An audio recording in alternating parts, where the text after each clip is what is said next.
Hey, you guys, on today's show, things are about to get very interesting, I predict. Let's discuss the indictment of James Comey, and I predict this is just going to be the first of many. Many meaning for James Comey and for other people. Then we're going to discuss the latest development in the January 6th situation, where what the FBI had like 250 undercover agents in the crowd. Wait, what? Yeah. Then we're going to discuss Senator Kneepad's banger of a media press tour for her new stupid book, 107 Days. So stick around for all that today on the Angela Box Show. Hello, my name is Angela Box. So you're talking my name.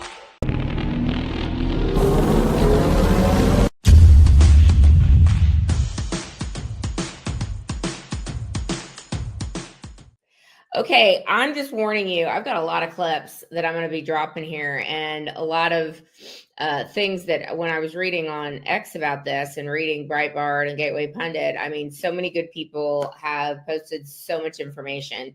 So essentially, here's what we've got going on with James Comey. And of course, he made some self-serving, ridiculous, like poor me video, his Instagram post for his followers. You know, the followers that totally hearted the seashell picture of 8647 that he's like, oh, I just came across this amazing seashell art installation that just so happens to mean assassinate President Trump. Anyway, this guy, I mean, it's a good one to start with. Like, I really wish that instead of just, I mean, listen, we got to start somewhere, right? He's indicted for perjury and he's indicted for obstruction of justice. And the reason he's indicted for these things is because he went in front of the Congress and he lied under oath by saying that he had not authorized any leaking of the press regarding the Trump-Russia collusion hoax, which of course they invented from whole cloth, and he was directly responsible for disseminating that to a very willing and able press. So he was indicted in a pretty left-wing jurisdiction by a grand jury of two of the three counts. I don't know what the other third count was. I think it's kind of the thing where if they don't get indicted for something, they don't even tell you what they were seeking. But anyway, the fact that a pretty far left grand jury, let's suppose, actually indicted James Comey tells me there's a lot of evidence against him. So let me pause the video really quick here. I'm gonna do two back to back. Okay. The first one is going to be of James Comey, like saying, you know, he's defiant and, you know, we're gonna make sure that Trump can stop destroying democracy by making sure I go off scot-free. Like, this is what he's telling his supporters. Like, I didn't do anything. I'm innocent. Let's have a trial. And he's, you know, to Comey's credit, he does realize with whom he is dealing. He is dealing with the swamp. And he thinks, you know, let's roll the dice here because I'm fairly certain that a jury of my Washingtonian peers or my Northern Virginia peers are not going to convict me of anything. Not only that, of course, a Biden judge got drawn to take this case. And it just goes to show you how important these judicial appointments are and why it's so important that the nuclear option was pulled and Trump got his nominees in, his judges in where he wanted them to be. So, I mean, Comey's sort of got a point. He's like, they're not going to convict me of anything. I don't know. What I'm hoping is if the grand jury is any arbiter, that the fact that these very, you know, left-leaning members of the grand jury, just looking at the demographics, looking where they live, I mean, they're Washington, D.C. Suburb. Okay. So anyway, if a grand jury of those people indicted, what must the evidence be? And if they indicted, does it stand to reason? And of course, the DOJ is weighing all these things. Doesn't it stand to reason that the evidence is going to be so overwhelming? They're be like, we don't want to, but we have to. So here's James Comey crying about being indicted. Not crying. He's like defiant again, real defiant. He's in his feels. He is in his feels, and he knows that his armies of useful idiots are going to take up his cause and, you know, defend him to the death. So here's James Comey doing that. And then back to back, we're going to play that. And then we're going to play James Comey bragging and laughing about how they set up General Mike Flynn. James Comey deserves to be buried under the prison. Like, he's a detestable piece of shit. And we're going to pick up on this when we get back from the clips. My family and I have known for years that there are costs to standing up to Donald Trump. But we couldn't imagine ourselves living any other way. We will not live on our knees, and you shouldn't either. Somebody that I love dearly recently said that fear is the tool of a tyrant, and she's right. But I'm not afraid, and I hope you're not either. I hope instead you are engaged, you are paying attention, and you will vote like your beloved country depends upon it, which it does. My heart is broken for the Department of Justice, but I have great confidence in the federal judicial system, and I'm innocent. So let's have a trial and keep the faith. You look at this White House now, and it's hard to imagine 2 FBI agents ending up in the sit room. How did that happen? I sent them.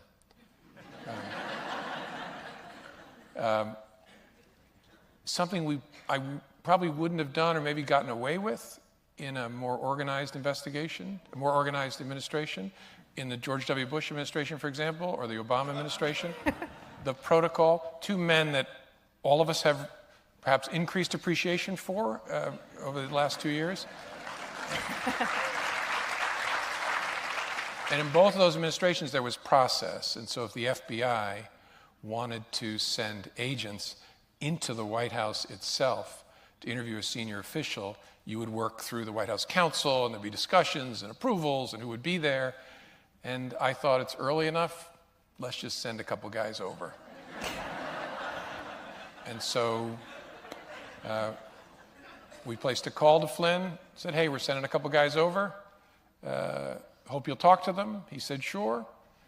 Nobody else was there. They interviewed him in a conference room at the White House Situation Room, and he lied to them. And that's what he's now pled guilty to. What did he think they were coming over there for? I don't think he knew. No, we didn't tell him. Just said, we got sending over a couple of agents. I want to ask you some questions. I didn't have this conversation. My deputy director did. But hope you got a few minutes. You can sit down and talk to them. And he said, sure. Okay, so, I mean, again, Comey's a good start. He's a good start. There's so many more people, though. And here's the issue that the Trump DOJ is coming up against, is that he had a prosecutor in there that looked at all this evidence for Comey and for Letitia James on the mortgage fraud. I mean, Letitia James, never forget, ran on putting Trump in prison. Like, that was her whole platform, okay? And so on that note, before I get into the U.S. attorney who's just been replaced, here's a montage of Democrats saying that nobody is above the law. Roll the clip. No one is above the law, no matter how rich, powerful, or politically connected you are. Our job is to follow the facts and the law without fear or favor. The fact is, no one is above the law. No one, not even the president, is above the law. So yeah, Letitia James getting popped on mortgage fraud. It's akin to Al Capone getting popped on tax evasion. Like, I think it's just the beginning. We're going to come to find out there was in my opinion, don't sue me, Voldemort, voting systems. My opinion is that Letitia James was working with the Biden administration. And we do know that there were members of the Biden DOJ that were directly working with Letitia James. Okay. On the case. So not any interference there, not any political persecution there. Now, but back to this is that this U.S. attorney in Virginia who had recently been replaced, the new U.S. attorney in there, Trump was basically like, you better get this done because the statute of limitations is almost up for the Comey stuff. And I think that's what these stealth never Trumpers, like, that they're all about. They're like, let me just get in there and let me, kick the can.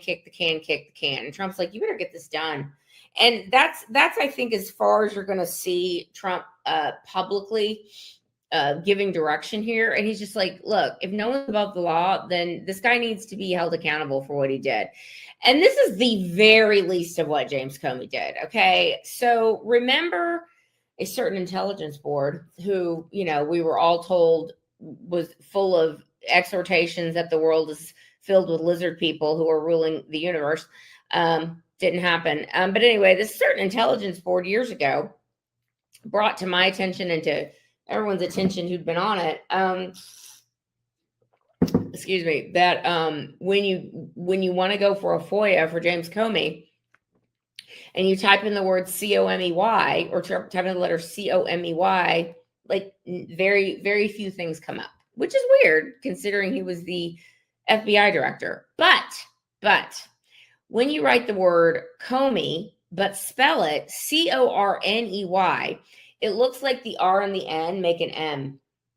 So unless you know that that's what you need to put in to search for James Comey, you're not going to find shit. Okay. Now this is yet more evidence to suggest that this certain intelligence board has been right about everything. And all of us have been following it. Like, we know all these things. Like, it's just, I think we're in the midst of a really big re-education for the American people. And I don't mean a Soviet re-education. I mean that there's going to have to be so much evidence produced, whether it's Comey or whether it's the January 6th stuff or COVID or the stolen election. Like, so much evidence is there, I believe. And so much evidence is going to have to be shown to the American people before they realize we've been living in the Matrix. I think it's going to happen. I have faith. But it's taking a long time. Anyway, here's the point.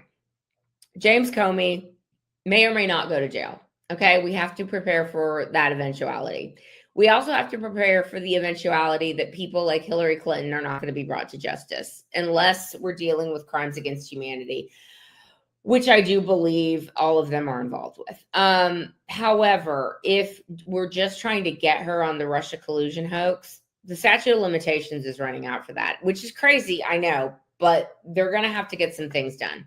So hopefully James Comey is the first of many people in this hoax to go down. I mean, I could think of 10 people off the top of my head that need to go down for it. Let's see. Let's just run through what's in my head right now. Hillary Clinton, Barack Obama, John Brennan, James Clapper, Peter Strzok, Lisa Page, Chris Wray, Sally Yates, what's her face? Susan Wright, Susan Monaco. I mean, my question is this. Obviously, James Comey ain't going to flip. He's not going to tell on himself. But some of those low-level people might. Some of those low-level pieces of shit, like maybe Peter Strzok or Lisa Page, is like, I don't want to get suicided, and I don't want to go down for this. So maybe I should start talking. I don't know, ladies and gentlemen, but this is getting interesting. Okay, Christopher Wray, on that note of people perhaps being indicted soon, I think you need to add Chris Wray to that list, because former FBI Director Chris Wray, which pains me because he's a good-looking man, and I do love a little eye candy in my government officials, but Chris Wray can eat a dick. And I think he might be eating lots of dicks soon in prison. But anyway, Chris Wray might be in the same position that James Comey has now found himself. By that, I mean lying to Congress under oath and obstructing justice. So the reason is this. Last couple days, John Solomon of Just the News, and not for nothing, John Solomon of Just the News was the first media outlet to actually report that Charlie Kirk had died. And we were all waiting for AP and Fox, but it was John Solomon, and that's how I heard about it. Anyway, John Solomon's great, and he's got some people talking to him because he is a solid reporter, and he wants to get the truth out there. And so he was told a couple days ago, he's like, look, reports are now, and Cash is going to be coming out with it, that at least 274 undercover FBI agents were embedded with the crowd at January 6th. So before I get in too far into the weeds of this, the media isn't touching it. Okay. And the media isn't touching it. And they're also not touching, obviously, the DC pipe bomber, which is weird because if there was like an active bomber on the loose, like you would think that might be a public safety issue, but not to the media because they were in on it. So not only did John Solomon get the scoop that there were 274 FBI agents secretly embedded in the crowd, at least, but there's also video now showing that it looks like a Fed or Antifa at the very least, probably a Fed, probably both, who knows, covered head to toe. You can't see his face, can't make out anything. He's got gloves on. He's out there breaking the window and then trying to turn around and blame it on two mild-mannered men holding flags who were like, we didn't have anything to do with this. Truly sick people. And not only that, but John Solomon also got some tea that Chris Wray has known for quite a long time who the DC pipe bomber is. You know, the guy that was waving to the cop cars driving by. It was all set up, and we all know that, but it's delicious to see. It's delicious to watch it now all come out, okay? Because it's finally all coming out, and the media is going to ignore it, just like they're going to ignore or say that James Comey was somehow, you know, set up by Donald Trump. It's really stupid. On that note, before I know that I'm mixing my segments here, but I forgot to drop this little nugget before I do the January 6th videos. Speaking of people who are, I don't think Jasmine Crockett is stupid. I mean, I think she's a useful idiot for sure, but I don't think she's dumb. She went to law school. She's, you know, raised in a good home, privileged. But when she wants to get Ratchet, Representative Ratchet throws down. Okay. And although I don't mind the fact that she has a strong personality and I like the sass. I mean, look, she's not, I disagree with everything she says. However, I like her sass. But this heifer's going down too, because she goes on MSNBC or CNN something the other day.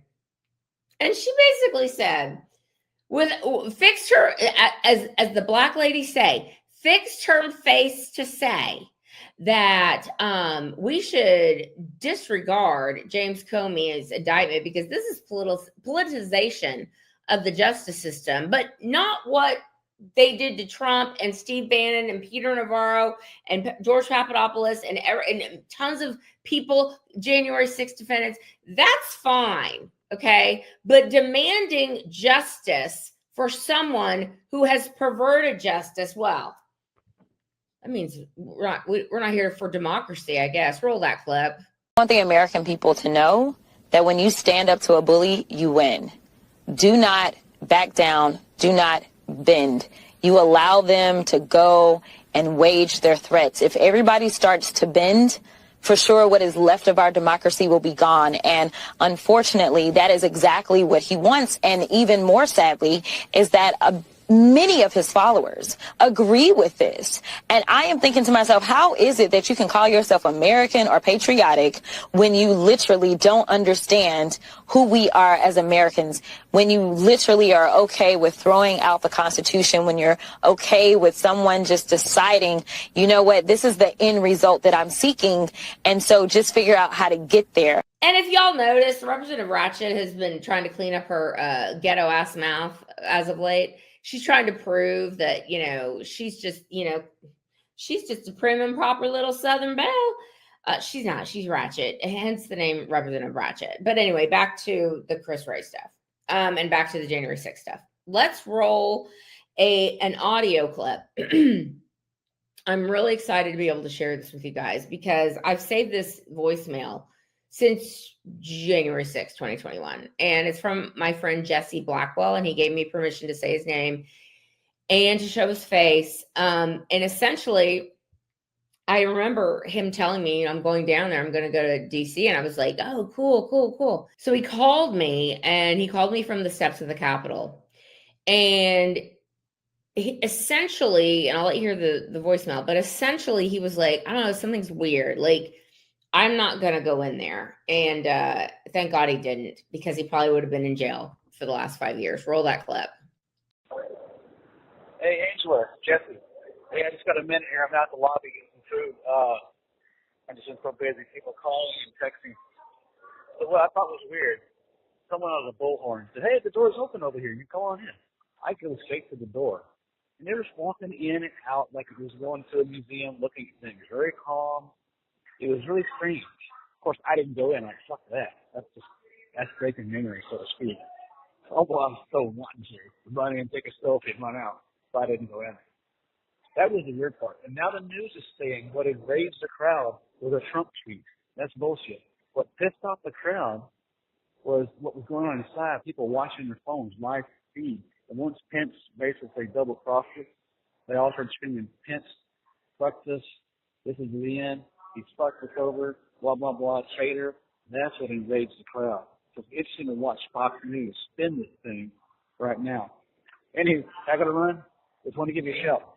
Okay, the next clip I'm going to roll is the perhaps Fed bashing in the window, and then the explanation of how they got this video footage, and yet nothing was ever done with it. And the January 6th committee, you know, patting themselves on the back, all of them getting auto pen pardons, and that's going to be, you know, that's going to be fun when the Supreme Court overturns those. The panic that these dirtbags are going to be feeling. All right, roll that.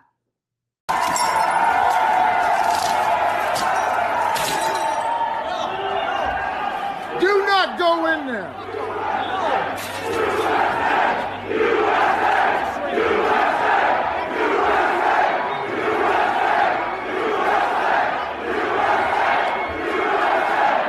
A radio journalist from Michigan was shooting video that day at the Capitol. What he captured were two most charitably called suspicious actors, but they are dressed in such a way that led him to believe that they were government agents. And one of them, after the windows had been broken by a protester, it was encouraging people to pull the rest of the glass out and go inside. Bobby Powell, who was the journalist that had shot it, and he has his camera rolling, he told him that would be illegal. And that wouldn't be a good idea. He warned people off not to go into that window. And then he turned his camera around and he caught this agent or suspicious actor pulling a large pane of glass out, this tempered glass. It kind of folds into itself, crunch onto the ground. When he realized he was being filmed, he quickly dropped it. It seems apparent on the video that he did not want to be seen doing what he just did. So he pulled in a protester and started blaming him. He said, "What are you doing breaking that window?" The poor fellow that was being accused didn't know what was going on. And then he gave him a couple of really good shoves and cocked his arm like he was going to punch him. You know, we don't know. His facial image is not on any of the Sedition Hunters sites or the FBI's most wanted site, but he clearly was committing criminal damage to property, and he has not been charged. So it, you know, again, it raises a question of why. Also, the individual trying to, again, opening the window up is even encouraging people to enter, I believe, as well? Yes. What's he saying? Well, he said, why don't y'all open the rest of it up? Why don't you guys open up the rest of it? Because I think that probably be illegal.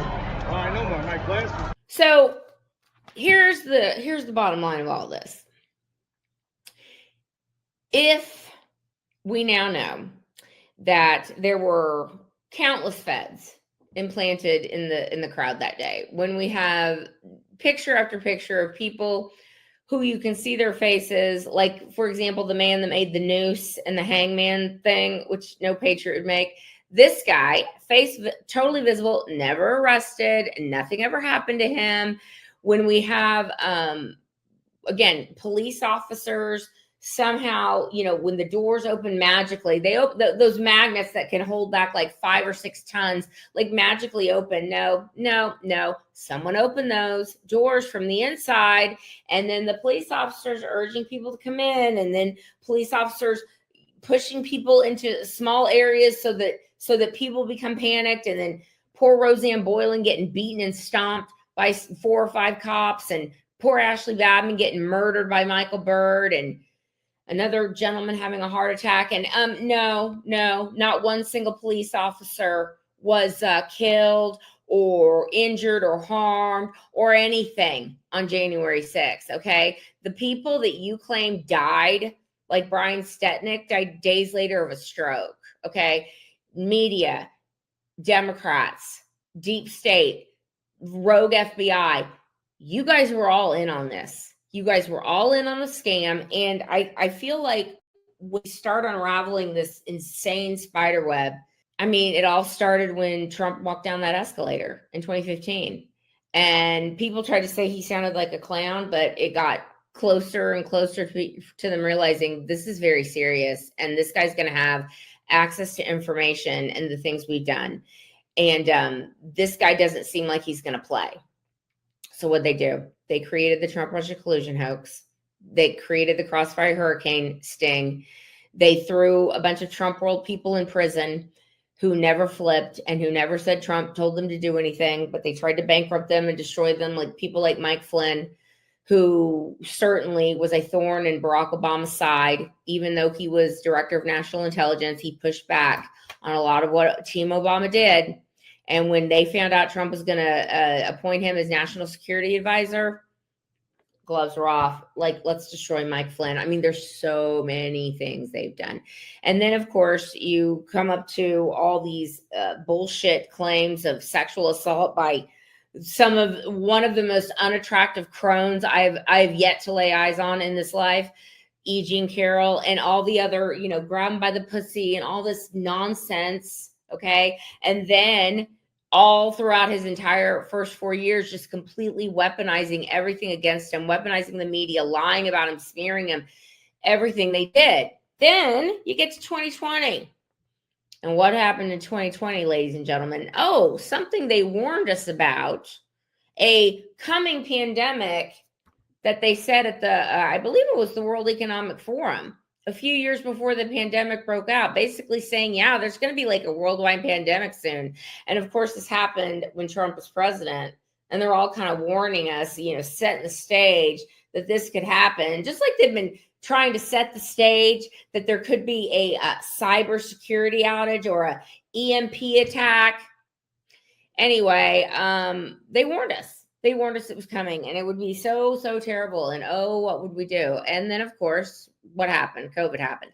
They lied about the numbers of death. They lied about how you got it. They lied about masks. They lied about the plexiglass. Oh, the brilliant doctors. We shouldn't listen to RFK Jr. or tons of studies that were done about the Tylenol thing. We shouldn't listen to that. We should listen to doctors who tell us that, trust the science because we put an arrow down on the floor and some plexiglass up. Anyway, all those things they did to get rid of Donald Trump. Then you had the rigged election where they created all these ballots and the Voldemort machines switched votes and they had to shut everything down at night at 10:30 p.m. because all their cheating had not done the trick. So they had to cart in ballots after ballots after ballots and shove those into the voting machines. Y'all, it was too much. They did too much. And then, of course, Biden wins and they go after Trump for 4 more years. So spare me your absolute crocodile tears bullshit that people like James Comey, Chris Wray, and all those other people I listed, and countless others more, many of whom are still embedded in our federal government. Spare me your crocodile tears when you tell me that these people should not be brought to justice. Okay? They must be brought to justice. And what I'm hoping is that I don't know if this is true. I would think that it would be. But I'm hoping that treason does not have a statute of limitations, because at the end of the day, that's what all these people did. That's what all these people did. And they threw into prison with the most horrific conditions because these evil prisoners knew that these were January 6th defendants and they treated them like absolute shit. They made them sleep on cold floors without blankets. They wouldn't give them medical care. They wouldn't let them. They were in solitary confinement. They beat them. They harassed them. They tortured these people, okay? These people who were set up by our federal government to pretend that there was some sort of mass insurrection of grandmas, pastors, and veterans just walking through the velvet ropes. These people are pure evil, and their justice cannot come soon enough. So when I think about all they did to get rid of one person, their crimes must be unspeakable. Okay, their crimes must be through the roof bad, so bad that regardless of if you're a Democrat or a Republican, or you're on the right or on the left, or you're non-binary, transgender, or normal, that you're going to look at that and you're going to go, wow, okay, these people have to face justice. This is bad. And I think that's what Trump knows. So I would say this before we go to the next segment. It's going to be a funny segment because I always love talking about senator knee pads. I think at the end of the day, we have to trust in God. We have to put our faith in God. And even though it's taking a really long time for these people to face justice, I think that justice is a coming. So buckle up, buckle in. I think Chris Wray is next to be indicted. And perhaps some of those agents will be brought in front of the Oversight Committee or Judiciary Committee and testify on what they were told to do. Because these agents, they all told on their bosses, or a lot of them did. They were like, why are you have this overt political bias? And why are you sending us out to do these things? It's getting good, guys. So stick around for the fireworks to no doubt commence. Okay, and finally, Kamala Harris is back. Senator knee pads, as she is always the gift that keeps on giving. And I continue to say to her, Senator knee pads, don't shut up, ever. Please keep talking. Because she's going on a press tour now, and there's some real nuggets that she dropped this week that have everybody just laughing, at least normal people laughing, because 9 times out of 10, she's drunk on these interviews. So that's always fun. And then she just starts word salading her way through answers that are just the most self-serving, poor, pitiful me, lies and bullshit you've ever heard. So, okay. Senator knee pads decided that she was going to write a book. I guess she got some exit money, like 20 million or something. I don't know. Whatever the outrageously large advance for this book is. Because that's how they pay these people off. And she wrote a book called 107 Days. And in said book, it's like, for the Free Press said it pretty good. They were like, this is kind of like a burn book. And by that, they meant like, she's totally taking a dump on the Democrats. Okay. And taking a dump on Team Biden and basically saying that everyone sabotaged her. And I mean, it's just funny. She dishes. Okay. She drops some tea, which again, I'm so here for. I'm glad it wasn't some platitude book like, Hillary Clinton's It Takes a Village crap. Okay. I'm glad that she was actually like talking some shit. Okay. So here's the quote. There's so much psychologically going on with Kamala Harris. She's delusional. I mean, she's a drunk. But here's why she's delusional. And when I read you this quote, you're going to go, yeah, that makes sense. Kamala Harris was foisted upon us, not because she's a brilliant woman, but because she's a person of color and she's a female. Okay. We all know how she made her way into the realm of public consciousness. She was Willie Brown's, the married, much older man's mistress. Okay. This is why I call her Senator knee pads. Okay. And God knows who else she filleted in order to get to where she was. So the woman is not bright, yet she somehow becomes the Attorney General of California. Well, she was first the District Attorney of San Francisco, then the AG of California, and then the senator. Now, on paper, you're like, wow, that is unbelievably accomplished. But guys, like Tulsi Gabbard took her down in the first debate in 2019 when she was running for president. She was feeling herself. Tulsi Gabbard took her down within the span of like 30 minutes, like just destroyed her. Okay. So much so that she had to quickly drop out of the 2019 race. She had like 1% support. Okay. She wasn't ever going to be president. But somehow Joe Biden decides that he needs some diversity on his ticket. And who better than the most accomplished African-American woman known to man? And again, this idea that she's this brilliant judicial mind is belied by her record, her vindictiveness when she was attorney general towards prisoners who perhaps were supposed to be released, but she's like, no, I still need their slave labor, so keep them in jail. Or a number of things, including the way she looked the other way when it came to the priest scandal in San Francisco. Like, there's a lot of things, okay, a lot. But she's not necessarily stupid as she is unbelievably calculating. Okay, so she drops out. Somehow Joe Biden's like, let's put this lady on the ticket. Okay, fine. I mean, obviously, again, the only reason Joe Biden put Kamala Harris on the ticket is because on paper, she looks very accomplished, okay? And she checks the box of colored and female, okay? And she's married to a Jewish attorney who's renowned to be a raging asshole. But anyway, Kamala Harris, when they let her start talking off the cuff, people were like, yikes, yikes. So Joe Biden wins in 2020, whatever. And then they're like, what are we going to have this lady do? Because when we send her out, she sounds like a complete, absolute blubbering retard. Okay. We cannot allow this woman just to go and speak. Oh, I know what we can have her do. We can have her be the border czar, which of course she didn't do anything on the border. She did less than nothing. Okay. She and Joe Biden allowed 25 million illegal aliens. Oh, come on in. Oh, we can't stop them. They just want to come. Okay.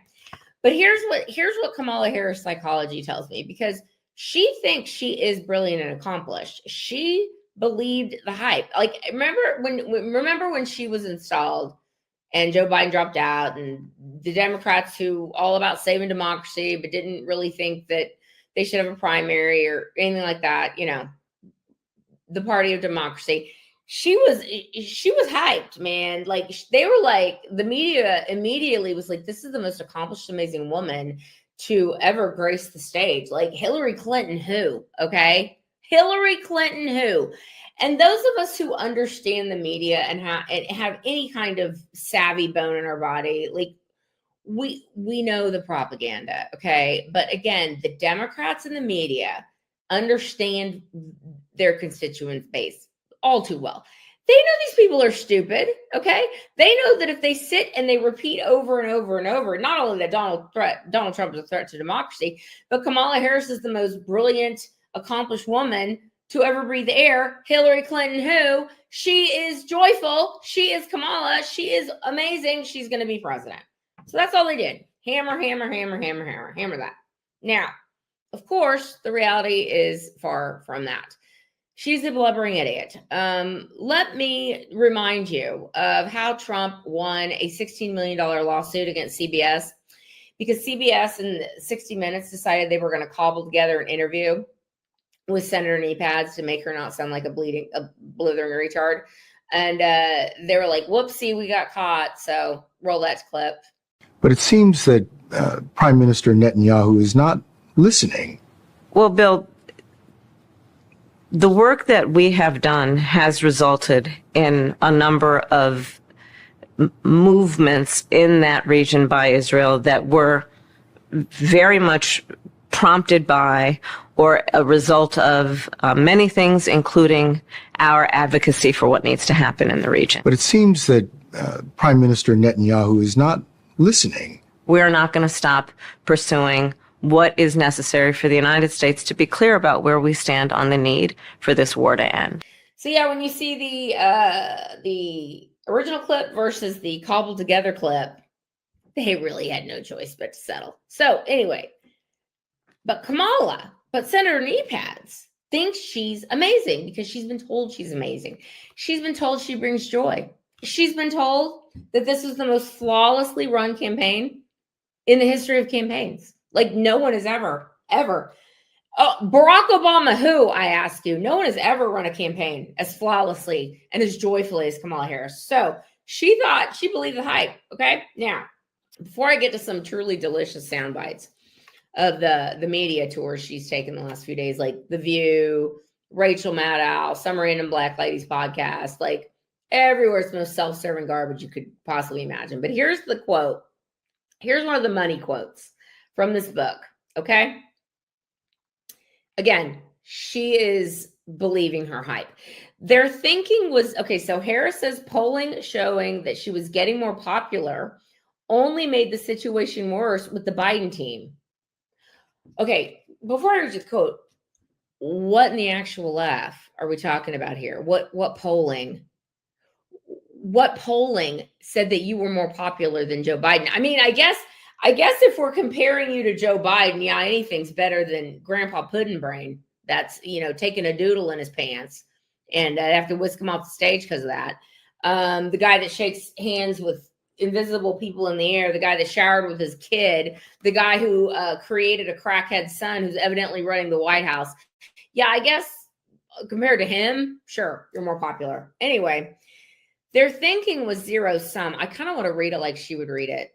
Let me see if I can do it. Let me see if I can put on my Kamala voice here real quick. Their thinking was zero sum. If she's shining, he's dimmed. No, it's too annoying. I'm going to read it just regular. If she's shining, meaning Kamala, he, meaning Biden, is dimmed. None of them grasped, because they're stupid, that if I did well, he did well. That, given the concerns about his age, my visible success as his vice president was vital. I'm sorry. Side note. What visible success do you have to tell us about, knee pads? It would serve as a testament to his judgment in choosing me and reassurance that if something happened, the country was in good hands. My success was important to him. Lady, keep drinking, keep smoking whatever you're smoking, okay? I am so here for you thinking you were amazing. And I'm so here for you running in 2028. So let's look at 2 clips real quick. This video is getting really long. Oh, well, sometimes that happens. Let's look at 2 clips of Kamala Harris. Okay, in the first view clip, there are 2 of them. The first one, she just lies her face off. Again, drunk. Talking about how her election was the closest election in the 20th century, which is completely ridiculous because the election of George Bush versus Al Gore was totally the closest in the 20th century. And then if you look at how everything was going, the way they got Joe Biden over the finish line in 2020 with the millions of fake ballots, that was closer than Kamala Harris and Donald Trump, for sure. And then the second one is Rachel Maddow, the small-headed lesbian over at MSNBC, who was extremely offended when it came out in her book that the reason she didn't choose Pete Buttigieg, I mean, as gayness on the gayness radar or the gayness scale, I would give Tim Walz, I would put him on a 10 with his jazz hands and his flouncing around. Like, he seems way gayer than Pete Buttigieg.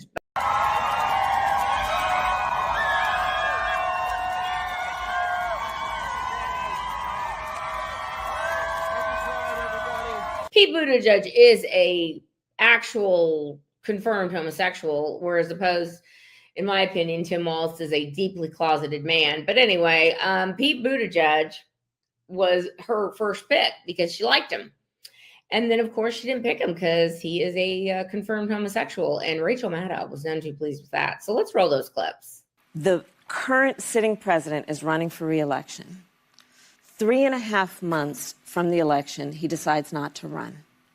The sitting vice president then takes the mantle, running against a former president of the United States who had been running for 10 years with 107 days until the election. And by the way, another piece of what is unprecedented and a bit historical about that race, it is the closest presidential race in the 21st century in terms of the outcome. Say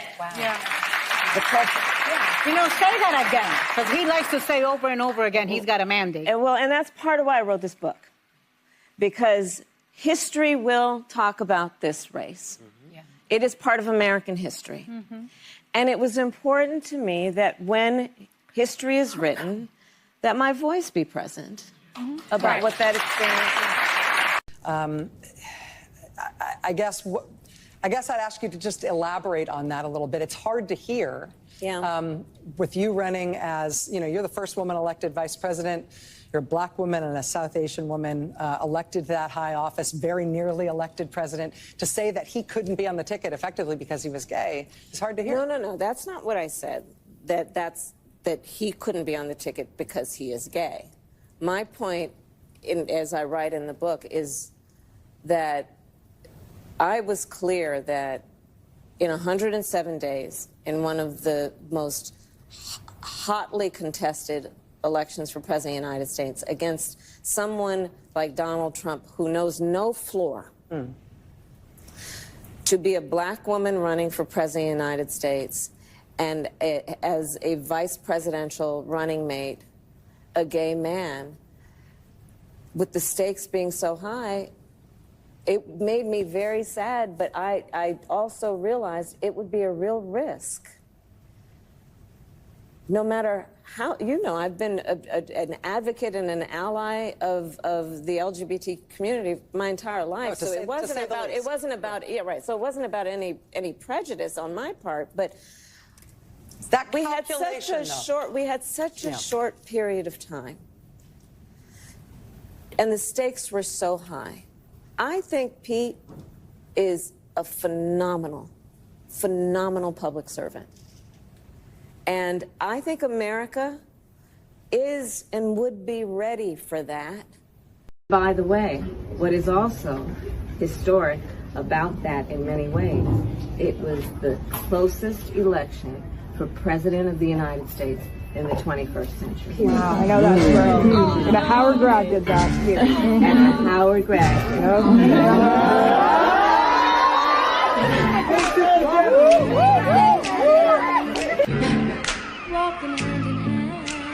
Okay, so I guess the conclusion of all of this is that I deeply, deeply hope she continues speaking. And I greatly hope that she continues to do book tours with 107 days. 107 days of joy, 107 days of wine, 107 days of word salads. Yes, 107 days. And now we have the man who is single-handedly destroying the world. Whatever are we to do? Oh, I know. Please run, like I said, in 2028, Senator Epads, because you're sure to win. No question about it. Okay, that is where I'm going to leave today's extra long video, supersized video. Please let me know what you think down below. Like, subscribe, comment, do all the things, and I will see you in the next video. Thy will be done. Bye.